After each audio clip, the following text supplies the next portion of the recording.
नमस्कार, स्वागत है आपका। मैं हूं आपके साथ सुमित गुप्ता।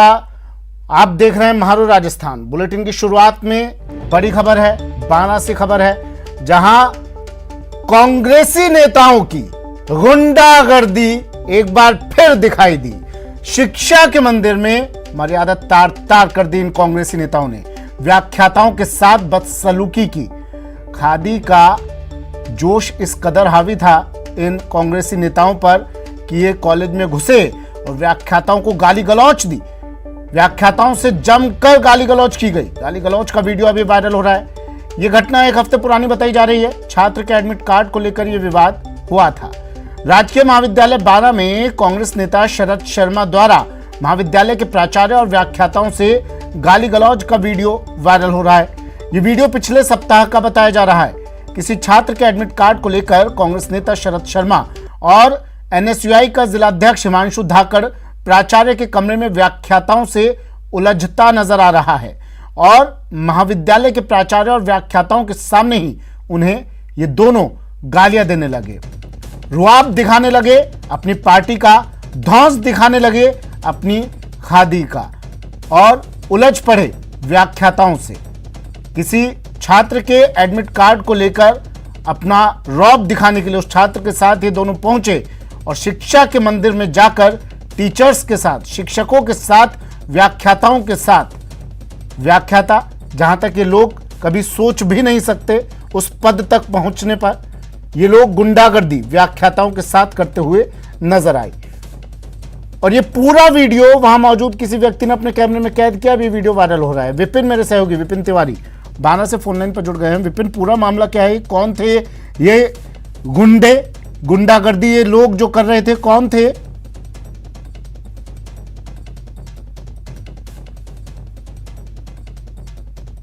विपिन, आवाज सुन पा रहे हैं आप मेरी? बिल्कुल सुमित, क्या आप आवाज मिल पा रही है? जी बोलिए। बिल्कुल, ये वो लोग थे जिनके जिम्मे संस्कार और शिक्षा होती है, जो बड़ी बड़ी बातें करते हैं, पदों पर बैठे हुए हैं। ये कांग्रेस पार्टी के जो विंग्स है, एनएसयूआई और युवक कांग्रेस, दोनों के जिलाध्यक्ष। एक जो है संस्कार और शिक्षा होती तो ये गाली गलौच नहीं करते। आप कह रहे हैं संस्कार और शिक्षा जिनमें होती है, शिक्षा जिनके जिम्मे थी, जिनको निभाना था, वही उन शिक्षा और संस्कारों को तार तार कर रहे हैं। ये कांग्रेस के पदाधिकारी है जिनको वाकई शिक्षित होना चाहिए, क्योंकि ऐसे बड़े पदों पर बैठे हैं और इस तरह की अशोभनीय बातें जो इन्होंने शिक्षा के मंदिर में घुसकर की है, ये आम आदमी से भी की जाए जो भी गलत है, लेकिन शिक्षा के मंदिर में जहां इतने सारे व्याख्याता बैठे थे, खुद प्राचार्य बैठे थे, और जो दिन रात जिन प्राचार्यों, जिन शिक्षकों से इन बच्चों ने कभी पढ़ा था, उन्हीं से इस तरह की गाली गलौच, इस तरह की भाषा, ये सारी मर्यादाएं, हदें जो है पार कर दिए इन्होंने। और इस तरह का करते हैं जो अब जो है चारों ओर इनकी जो है निंदा हो रही है, लेकिन बावजूद इसके अभी तक कोई बयान या कोई माफीनामा इन लोगों की तरफ से नहीं मांगा गया है। यहाँ तक कि कई व्हाट्सएप ग्रुप में तो यहाँ तक कहा गया कि जो मैंने किया है वो सही किया और मैं आगे भी ऐसा ही करता रहूंगा। यहाँ तक के बयान जो है इन लोगों ने दिए हैं सार्वजनिक रूप से। तो समझ सकते हैं कि ये जो है वो सब सत्ता का मद है, और जो सत्ता जो है वो सत्ता ही इनके सर पर चढ़कर बोल रही है। और इस मामले में खैर अभी तक सुमित देखा जाए तो हालांकि सत्ता के चलते ही जो है प्राचार्य या व्याख्याता है वो कुछ बोल नहीं पा रहे हैं, वो अभी तक शांत बैठे हुए हैं सुमित।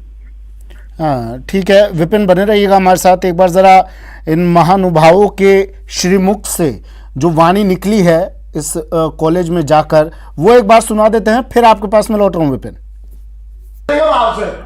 क्या इतना टाइम नहीं कि आपने आगे में वो कर रहे हो? बेशक सर, सुनो सर, अगर हमारी रिकमेंडेशन अभी से एक रेट 10 होगी तो क्या करेंगे? अगर मैं गाल नहीं पड़ाऊंगा ना, तुम्हें आधे 10 तो देता है, इनके 10 तो पड़े। अरे यार देता 10 ही देता। फालतू बात, उन्होंने फोन पे बात नहीं करी, फोन पे मेरी बात सुनो। आप तुम जाओ टाइम कराओ ना। एक बजे से निकल आओ ना। आप तो इस कॉलेज से निकम्मे तो आप हो। अरे यार हिमांशु, मेरी बात सुन रहे हैं सर? आप तो आज नहीं बने।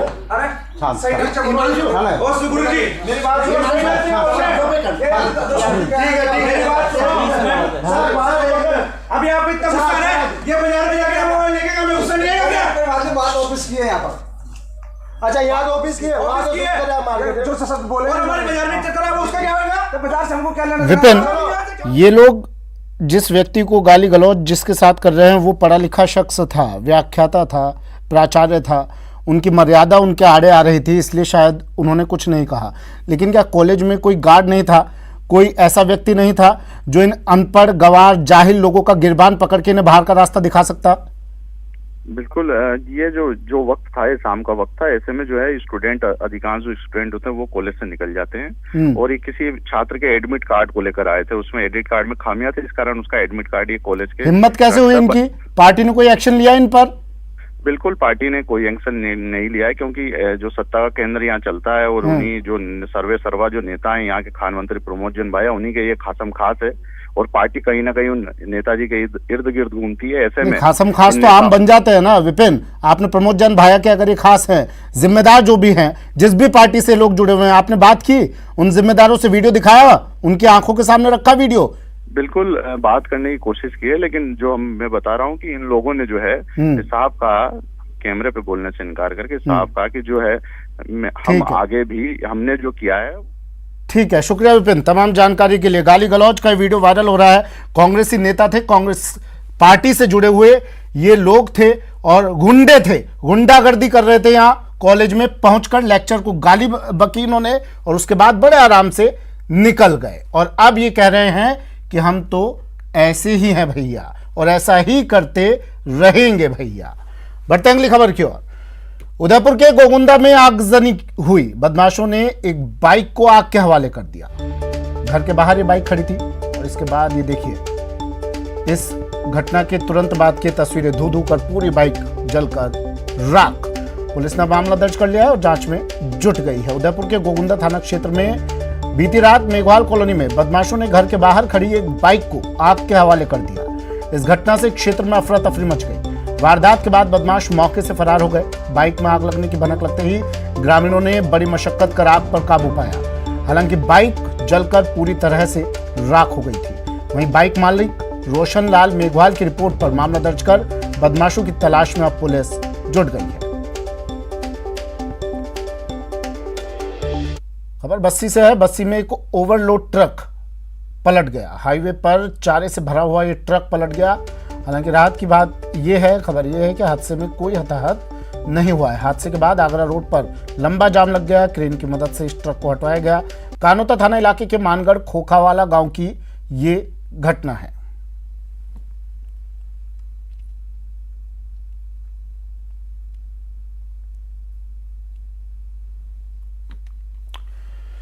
अलवर के शिवाजी पार्क थाना क्षेत्र के अंतर्गत तिजारा फाटक के पास कर्मचारी कॉलोनी के मोड़ पर एसबीआई बैंक के एटीएम को उखाड़कर ले जाने की वारदात सीसीटीवी कैमरे में कैद हुई है।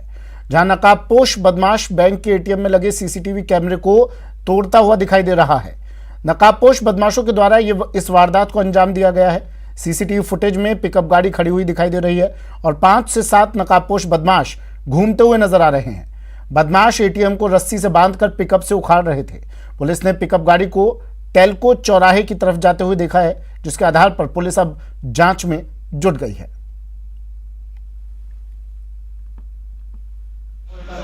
एटीएम के जो ये वारदात है उसी की परिप्रेक्ष्य में मैं आज आया था, क्योंकि मैं मौका भी देखना चाहता था। दोनों घटनास्थल को देखा, उसके बाद जो समस्त ज़िला के संबंधित अधिकारी हैं उनसे इसको रिव्यू किया है और इसमें इमीडिएटली स्पेशल टीम को गठित कर प्रभावी कार्रवाई करने बाबत बात की गई है और इसमें जो महत्वपूर्ण लीड्स मिली हैं उन पे इमीडिएट कार्रवाई की गई है और कुछ टीम्स फील्ड में हैं और इसको खोला जाए और साथ ही साथ इसमें इस तरह की चीज़ की आगे पुनरावृत्ति ना हो उसके लिए प्रभावी जो कदम उठाने हैं उनके बारे में भी चर्चा कर कदम उठाने के बारे में कहा गया।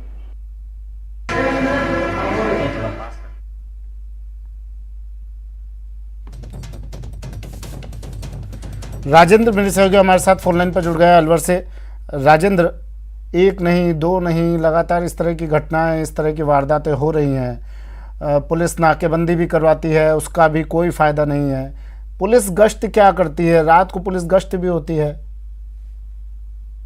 जी, अलवर जिले में जिस तरीके की लगातार वारदातें बढ़ती जा रही हैं, उसको लेकर के पुलिस की जो रात्रि गश्त है उस पर सवाल उठ रहे हैं। पुलिस की जो टीमें हैं वो नाकाबंदी करने के बजाय अवैध रूप से वसूली का जो काम है उसमें ज्यादातर दिखाई देती है। ज्यादातर मामलों में ये सामने आता है, लेकिन पुलिस के जो अधिकारी हैं उनके खिलाफ कार्रवाई नहीं करते हैं। उसके नतीजा ये है कि अलवर के शहर के बीचों बीच जिस तरीके से बदमाशों के द्वारा दो जगह एटीएमओ को एक रात में निशाना बनाया जाता है, लेकिन एक एटीएम को उखाड़ कर ले जाते हैं, जबकि दूसरी जो एटीएम है उसको स्थानीय जो लोग थे, आसपास जो पड़ोसी हैं, उनके जागने की वजह से ले जाने में नाकाम रहते हैं। उस एटीएम एसबीआई की जो एटीएम थी उसमें 25,83,000 रुपए मौजूद थे, उसको बदमाश हैं वो लेकर के गए हैं। इस दौरान बड़ा सवाल उठता है कि पुलिस की जो नाकाबंदी की जो टीम थी वो घटना स्थल से करीब 200 मीटर पर दूर थी, लेकिन पुलिस की गाड़ी उन्हें नहीं रोकती है और किस तरीके से वो वारदात को अंजाम देकर के फरार हो जाते हैं। इस पूरे मामले में जब आईजी उमेश चंद्र दत्ता ने दौरा किया, उन्होंने पाया कि कहीं न कहीं पुलिस की जो नाकाबंदी है और रात्रि गश्त है उस पर सवाल उठ रहे हैं। उसके बाद उन्होंने सघन जांच के और पुलिस के एसपी सहित आला अधिकारियों को निर्देश दिया कि वे खुद जाकर के मौका मुआयना करके देखें। बीती रात एसपी सहित एएसपी और डीवाईएसपी सारे अधिकारी सड़क पर उतरे और सड़क पर उतरने के बाद उन्होंने चेकिंग किया। इस दौरान शिवाजी पार्क जो एसएचओ हैं और चेतक गाड़ी के एक हेड कांस्टेबल और 3 कांस्टेबल जो ड्यूटी में लापरवाही करते पाए गए, उनको लाइन हाजिर किया गया है। तो कहीं न कहीं बड़ा सवाल उठता है कि अलवर में पुलिस की जो गश्त है वो कहीं न कहीं प्रॉपर तरीके से नहीं दिखाई दी है। इसकी वजह से बदमाश हैं जो वो बेखौफ होते दिखाई दे रहे हैं। अब इन पर कार्रवाई क्या की जाएगी जो लोग रात्रि गश्त पर थे, और क्या इनका इतिहास खंगालने की कोशिश की जाएगी कि कहीं मिली भगत तो नहीं है, क्योंकि वारदातें तो लगातार हो रही है, इस तरह की घटनाएं तो लगातार हो रही है। जी, सवाल उठ रहा है कि पुलिस की जो लापरवाही बरती गई है उन्हें लाइन हाजिर किया गया है। लाइन हाजिर कोई ज्यादा दंडात्मक कार्रवाई नहीं कही जा सकती, लेकिन लाइन हाजिर करने का मतलब होता है पुलिस वालों का जो घर होता है उन्हें वापस ड्यूटी की जगह घर भेज दिया गया है। लेकिन उनके खिलाफ विभागीय जांच करनी चाहिए और दोषी पाए बड़ी कार्रवाई की गई है। ठीक है, शुक्रिया राजेंद्र। बड़ी कार्रवाई की गई है, लाइन हाजिर किया गया है। बाड़मेर में नसबंदी के दौरान एक महिला की मौत का मामला सामने आया है। 36 घंटे से ज्यादा समय से शव जिला अस्पताल की मोर्चरी में रखा हुआ है। पूर्व प्रधान के नेतृत्व में एनजीओ पदाधिकारियों से अब बातचीत होगी। मुआवजा, लापरवाह अधिकारियों की गिरफ्तारी की मांग की जा रही है। एएनएम चिकित्सक पर मामला दर्ज कर लिया गया है। बड़ी खबर बाड़मेर से, नसबंदी के दौरान महिला की मौत का मामला। 36 घंटे से ज्यादा वक्त से शव जिला अस्पताल की मोर्चरी में रखा है। अब एनजीओ पदाधिकारियों से बातचीत होगी। पूर्व प्रधान के नेतृत्व में लापरवाह अधिकारियों की गिरफ्तारी की मांग और मुआवजे की मांग पर बातचीत ये की जाएगी। एएनएम और चिकित्सक पर मामला दर्ज कर लिया गया है।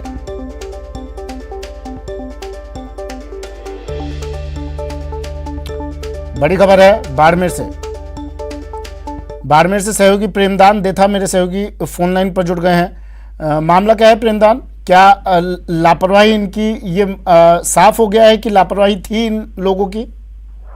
देखिए, इस मामले में पुलिस ने मामला दर्ज करके जांच शुरू कर दी है, लेकिन बताना चाहूंगा कि जो ऑपरेशन नसबंदी शिविर रखा गया था उसके दरमियान इन लोगों का जो पीड़ित पक्ष है, इनका आरोप है कि जो जांचें थी, आवश्यक जांचें थी, वो जांचें प्रॉपर नहीं की गई थी और इन्होंने अपने टारगेट पूरा करने के लिए आनन फानन में इस तरीके के कदम उठाए गए जिससे इस महिला की जो तबीयत बिगड़ी और तबीयत बिगड़ने के बाद में इसकी मौत हुई। तो इसके लगातार 36 घंटे से शव मोर्चरी में रखा हुआ है और दलित समाज के साथ में उसके परिजन भी यहाँ पर धरने पर बैठे हैं। मुआवजे की मांग और कार्रवाई की मांग को लेकर अड़े हुए हैं। हालांकि बताना चाहूंगा कि चौहटन थाना पुलिस ने इसमें लापरवाही का आरोप के तहत मामला दर्ज कर दिया है 304A के तहत, लेकिन इसकी जांच शुरू कर दी है। साथ ही इस मृतका का पोस्टमार्टम हो गया है, लेकिन अभी तक जो मुआवजे की मांग और गिरफ्तार की मांग पर अड़े हुए हैं। आज वार्ता होगी, इसमें देखने वाली बात होगी क्या चीज निकल के सामने आती है। जी, टारगेट दिए जाते हैं लोगों को। ये मामला तो प्रेमदान सामने आ गया है। मौत हुई एक महिला की, मीडिया ने उछाला इस मामले को, इसलिए सामने आया, लेकिन टारगेट दिए जाते हैं और इससे पहले ना जाने इस टारगेट की भेंट कितनी महिलाएं कितने पुरुष चढ़े होंगे। क्या इसकी भी जांच की जाएगी?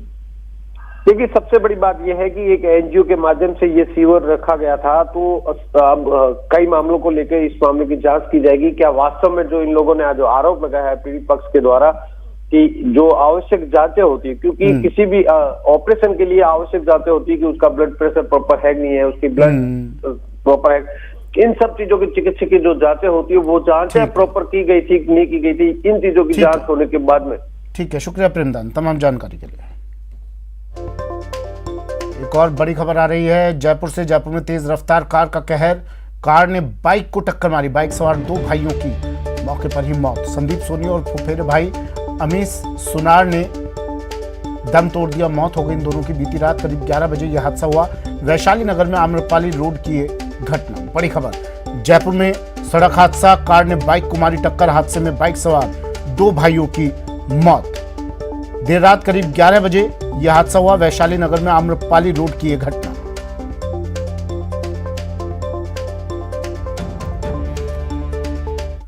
अलवर जिले में लगातार बढ़ते अपराधों को रोकने के लिए पुलिस अधिकारी रात में पुलिस की सुरक्षा व्यवस्था को चेकिंग करने के लिए सड़कों पर निकल पड़े। एसपी तेजस्विनी गौतम सहित सभी एएसपी और डीएसपी ने औचक निरीक्षण कर नाकाबंदी का जायजा लिया। इस दौरान लापरवाही बरतने के आरोप में शिवाजी पार्क एसएचओ रामजीलाल सहित 5 पुलिसकर्मियों को लाइन हाजिर किया गया है। इस दौरान पुलिस ने संदिग्ध लोगों से पूछताछ की। 800 से अधिक लोगों के चालान काटे गए। औचक निरीक्षण और औचक नाकाबंदी हमेशा से हम करते आए हैं। विगत कुछ दिनों से नाकाबंदी जो है वो और इफ़ेक्टिव कैसे की जा सकती है बदल बदल के हर पॉइंट पे, और संपूर्ण थाने के कम रिसोर्सेज होते हुए भी, कम जाब्ता होते हुए भी कैसे हम ज़्यादा से ज़्यादा लोगों को बाहर निकाल सकते हैं। और आज सारे ऑफिसर्स जितने भी सीओज़ हैं, एडिशनल एसपीज़ हैं, मैं खुद, हम लोग राउंड पे हैं और संदिग्ध जितने भी वाहन हैं, जितने भी लोग हैं, उनको चेक करके उनके खिलाफ विधिवत कार्रवाई भी की जा रही है। वक्त एक ब्रेक का है, जल्द हाजिर होंगे।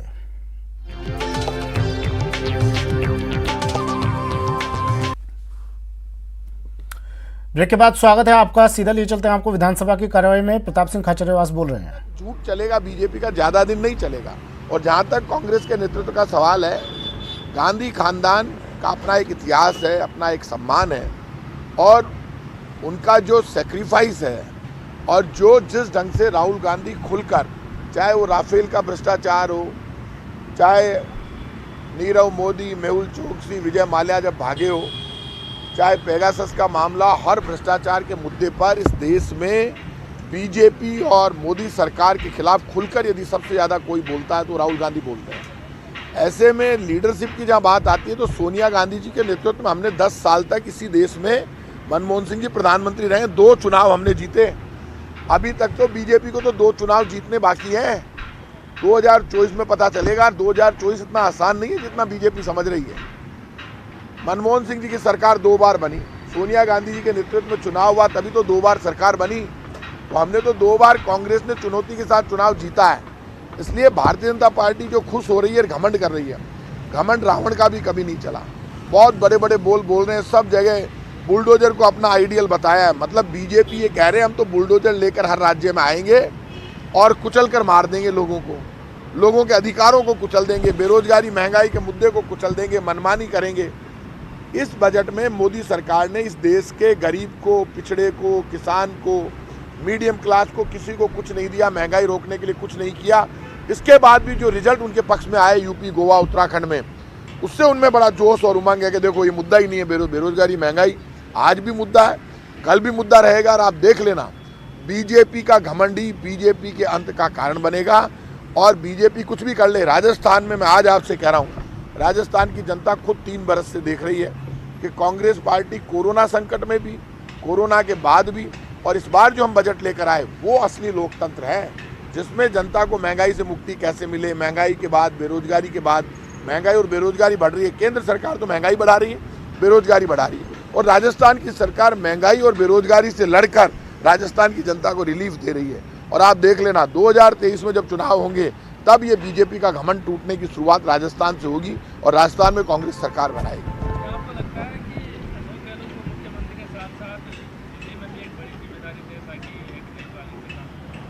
मैं अशोक गहलोत जी के ऊपर मार्गनू बयान ले रहे थे, चाहो कहीं हो। गहलोत साहब का फैसला तो गहलोत साहब या तो खुद करेंगे या आला कमान करेंगे।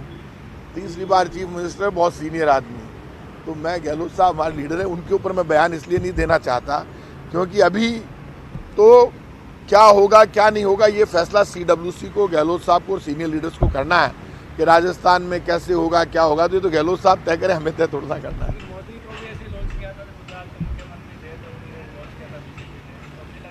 देखिए ये वक्त, इस वक्त ये मानकर चलिए भारतीय जनता पार्टी के खिलाफ सड़कों पर संघर्ष करने का है।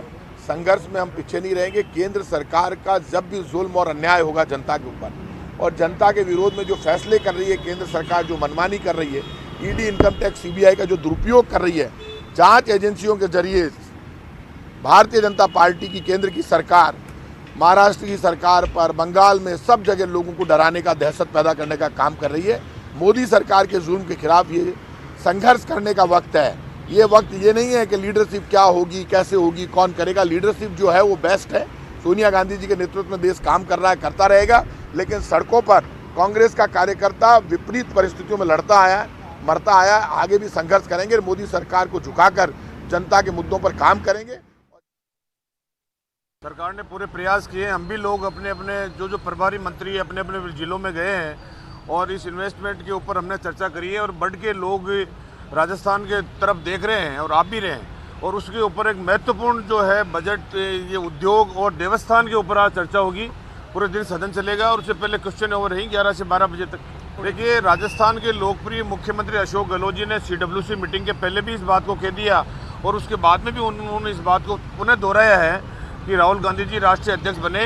ये गांधी परिवार ही है जो कांग्रेस को एकजुट रख सकता है। हार जीत होती रहती है, चिंता करने की किसी प्रकार की आवश्यकता नहीं है। भारतीय जनता पार्टी की भी कोई जमाने में 2 सीट थी, हार जीत होती रहती है। उस पर आकलन करेंगे, विश्लेषण करेंगे और आगे बढ़ेंगे, फिर कांग्रेस आएगी। देखिए, कांग्रेस में मीटिंग के अंदर सबको अपनी अपनी बात करने का स्वतंत्र अधिकार है, उसमें कोई किसी प्रकार की दोहराई नहीं है।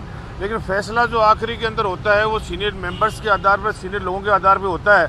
और जहाँ तक आज तक देखा है कि गांधी परिवार ही कांग्रेस पार्टी को आगे बढ़ाएगा और गांधी परिवार में ही लोगों का विश्वास है और गांधी परिवार को आगे आना चाहिए और कांग्रेस की बागडोर पुनः गांधी परिवार को संभालनी चाहिए।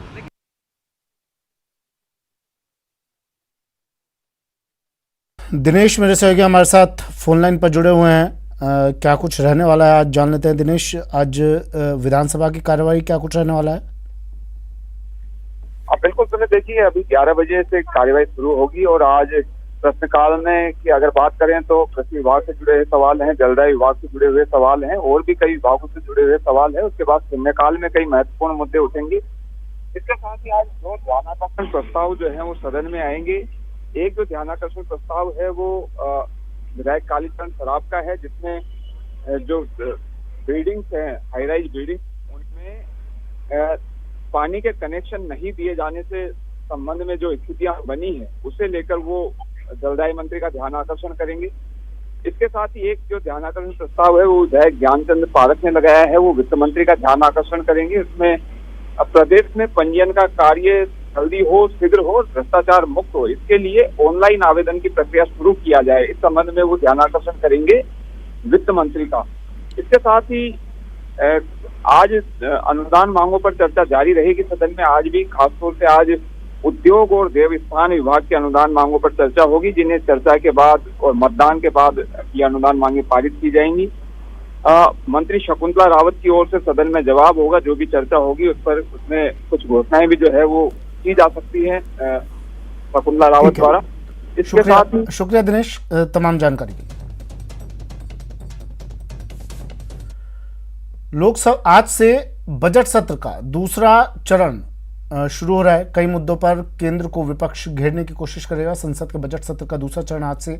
आज वित्त मंत्री जम्मू कश्मीर का बजट भी पेश करेंगे। विदेश मंत्री रूस यूक्रेन युद्ध पर बयान दे सकते हैं। ऑपरेशन गंगा पर संसद में बयान दे सकते हैं आज विदेश मंत्री। लोकसभा के बजट सत्र का दूसरा चरण का आज से प्रारंभ होने से पहले स्पीकर ओम बिरला एक बैठक भी ले रहे हैं। स्पीकर बिरला BAC की बैठक ले रहे हैं।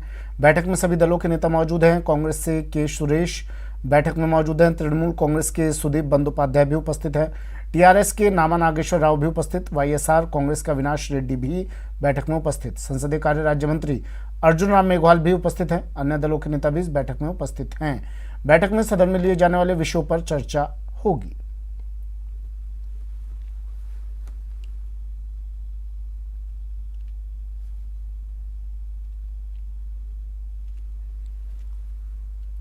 वक्त एक ब्रेक का है, जल्द हाजिर होंगे।